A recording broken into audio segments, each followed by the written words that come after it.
میرے رسول کریم صلی اللہ تعالی علیہ وآلہ وسلم نے فرمایا اگر تم زکوٰۃ دے دو گے تو اپنے مال کو محفوظ کر لو گے، تم اپنے مال کو محفوظ کر لو، اور اس طرح محفوظ کر لو گے جس طرح مضبوط قلعوں کے اندر کوئی چیز محفوظ ہوتی ہے۔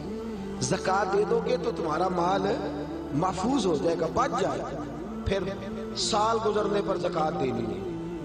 سال گزرنے سے مراد وہ والے مہینے نہیں، وہ وڈیرے نے یاد کر لینے سون بھادو اسو تے منڈے کہنے نے جنوری فروری، تو اسلامی مہینے کدھر گئے جی؟ تو زکوٰۃ جو ہے وہ چاند کے مہینوں کے حساب سے فرض ہے، یاد رکھیں۔ اعلیٰ حضرت فاضل بریلوی رحمۃ اللہ تعالیٰ نے فتاویٰ رضویہ شریف میں فرمایا ہے کہ چونکہ یہی مہینے حج کے ہیں، حج کس حساب سے ہوتا ہے؟ چاند کے حساب سے۔ کس حساب سے بولیے گا جی؟ رمضان کس حساب سے آتا ہے؟ اس دفعہ جون کے حساب سے آیا یا اپنے حساب سے آیا ہے؟ چاند کے۔ تو فرمایا اللہ تبارک و تعالیٰ نے ساری عبادات تیرے اوپر چاند کے حساب سے فرض کی ہے، تو زکوٰۃ بھی اسی حساب سے تیرے اوپر فرض ہوگی۔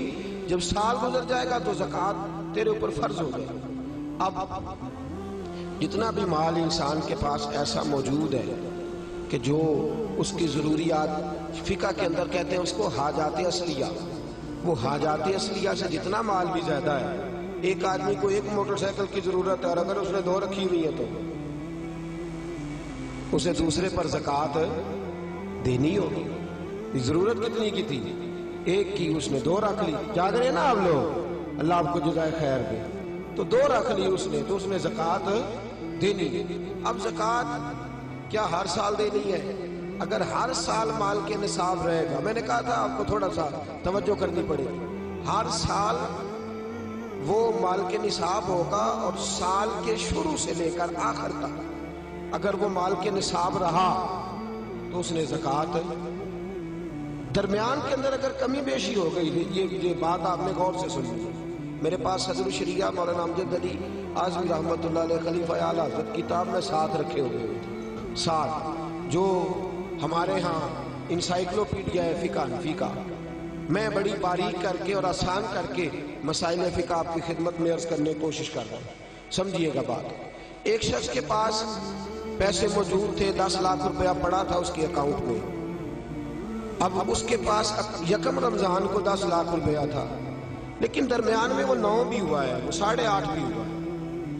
جب اگلے سال کا یکم رمضان آیا تو وہ پھر 10 لاکھ ہو گیا، وہ چاہے 1 مہینہ پہلے ہو یا 1 منٹ پہلے ہو، اس نے اس کی زکوٰۃ، اب وہ یہ نہیں کہہ سکتا کہ میرے پاس تو درمیان میں 2-3 دفعہ کم بھی ہوا ہے تو سال تو گزرا ہی نہیں۔ ہاں، مال فی نفس سے ہی ختم ہو جائے، بالکل ختم ہو جائے، رہے ہی نہ، ایک دفعہ 10 لاکھ کا 10 لاکھ ہی چلا گیا، اس کی جیب میں کوئی شے نہیں بچی، اب جب نئے سرے سے 10 لاکھ آئے گا تو سال اس حساب سے کاؤنٹ کیا جائے، تو اس پر زکوٰۃ دینی ہے۔ ہاں، اگر اس نے قرض دینا ہے تو پہلے قرض ادا کرے گا، پھر وہ زکوٰۃ دے گا۔ زکوٰۃ دینے کی بات آپ کی سمجھ میں آ گئی؟ کتنی دینی ہے؟ نصاب کتنا ہے؟ ویلو پھر سونے دی گل ہی کرتے ہو، اللہ میں چاندی دی بھی کیتی ہے، 52.5 تولے چاندی یا 7.5 تولہ سونا، اس پر زکوٰۃ آئے گی۔ سال گزرنے کے بڑا آسان رکھا ہے شریعت نے اس نے، اور جو ضروریات سے زیادہ چیزیں ہوں گی اس پر زکوٰۃ آئے گی۔ اور مال تجارت پر زکوٰۃ آئے گی، سن لے، کس مال پر زکوٰۃ آئے گی؟ سارے بول دیں ایک دفعہ آپ کو یاد ہو جائے، کس مال پر؟ مال، یعنی جو مال آپ نے انویسٹ کیا ہوا ہے نا، نفع پر نہیں آئے گی، سن لے، مال تجارت پر ہے، یعنی جتنا دکان کے اندر مال پڑا ہے، کپڑا جتنا پڑا ہوا ہے، برتن جتنے پڑے ہوئے ہیں دکان کے اندر، جس کے اندر سامان پڑا ہوا ہے، سب کا حساب لگا کے زکوٰۃ دینی، سب کا حساب لگا۔ وہ اس طرح نہیں دینی زکوٰۃ کہ پرانے کپڑے نئے جو آئے تھے عید پہ وہ تو بک گئے، پرانے رہ گئے جن کو خریدتا کوئی نہیں، تو اب ارادہ کیا چلو یہ زکوٰۃ میں دے دیتے۔ اس طرح لن تنالوا البر حتی تنفقوا مما تحبون، فرمایا تجھے نیکی اس وقت ملے گی جب تو اپنی پیاری چیز اللہ کی راہ میں خیرات کرے، جب تو اپنی پیاری چیز اللہ کے راستے میں۔ اور سن لیں، جب کسی کو زکوٰۃ دیں گے تو اسے مالک بھی بنانا ہوگا۔ کیا کریں گے؟ اسے مالک بنانے سے مراد یہ ہے کہ آپ اس کے ہاتھ میں دیں گے کہ بھئی یہ تیرے ہیں، تو اپنی مرضی سے ان کو استعمال ہے. یہ نہیں کہہ سکتے کہ میں نے روٹی پکائی ہے چل کھا اور نکل جا، زکوٰۃ ہو گئی. اس طرح زکوٰۃ ادا. ایک صاحب بعض اوقات لوگ جو ہوتے ہیں وہ آتے ہیں، ایک دوست میرے پاس بھی آئے، کہنے لگے مدرسے میں زکوٰۃ دینی ہے، مجھے کوئی کام بتائیں مدرسے کا، وہ کام میں کر دوں. میں نے کہا آپ کہیں اور چلے گئے. بھئی زکوٰۃ سے مراد یہ ہے کہ آپ اس کو مالک بنائیں، جہاں ضرورت ہوگی وہاں وہ اس چیز کو خرچ. تو میں نے کہا ویسے بھی اگر اعتماد اتنا تھوڑا ہو تو وہاں تو زکوٰۃ ہوتی نہیں کہ مجھے بتا دیں کہ میں کچھ کر دوں. تو میں نے کہا تھوڑا تھوڑا دوسروں کو بھی دیانتدار سمجھے. سب نے دنیا سے جانا ہے، اللہ کی بارگاہ میں حاضر ہونا ہے، آپ کہیں اور چلے گئے. ویسے بھی ہم نے تھوڑا رویہ اور طرح کا رکھا ہوا ہے ان معاملات کے اندر، ہم ذرا ویسے ہی محتاط چلتے ہیں. تو عرض کرنے کا مقصد یہ ہے کہ آپ سامنے والے کو مالک بنائیں، اسے آپ مجبور نہیں کر سکتے. ایک مثال سنیے، اگرچہ کپڑے دینے سے زکوٰۃ ادا ہو جاتی ہے، لیکن ایک آدمی کے پاس کپڑے تو ہیں، دوائی کے پیسے نہیں. آپ اسے زکوٰۃ دیتے ہیں، کہتے ہیں کپڑے خرید لے. اسے کپڑوں کی ضرورت ہے کہ دوائی کی؟ وہ بغیر دوائی کے اٹھ ہی نہیں سکتا چارپائی سے. آپ نے اسے پابند کر دیا ہے کہ تو نے کپڑے لینے، تو وہ کیا کرے گا؟ تو آپ اسے مالک بنائیں. اور پھر شریعت کہتی ہے کہ مستحب یہ ہے کہ ایک کو زکوٰۃ زیادہ دو تاکہ اس کا کچھ بن جائے. بلکہ حضرت عمر بن عبدالعزیز تو فرمایا کرتے تھے کس کو زکوٰۃ لگتی ہو تو اتنی دے دو کہ اگلے سال وہ خود زکوٰۃ دینے کے قابل ہو جائے. یہ جو بانٹنے کا طریقہ ہے نا 100 کر کے، وہ فقیر ساری زندگی، اور میں اکثر کہتا ہوں مانگنے والا بھی ساری زندگی اسی چکر میں رہتا ہے، اسی چکر میں. حاجی صاحب نے اس دفعہ آٹے کا توڑا دیا تو جاتی دفعہ کہتے ہیں اگلے سال بھی ساڈا خیال رکھے گا.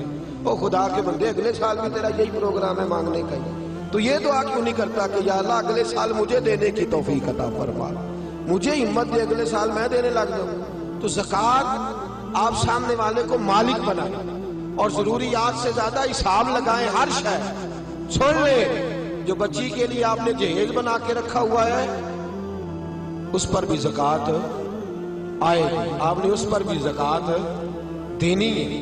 آپ نے اپنے مکان کے لیے پیسے رکھے ہوئے ہیں کہ میں نے مکان خریدنا ہے، خرید لیں گے تو زکوٰۃ نہیں آئے گی، اور جب تک خریدتے نہیں اس وقت تک زکوٰۃ آئے گی.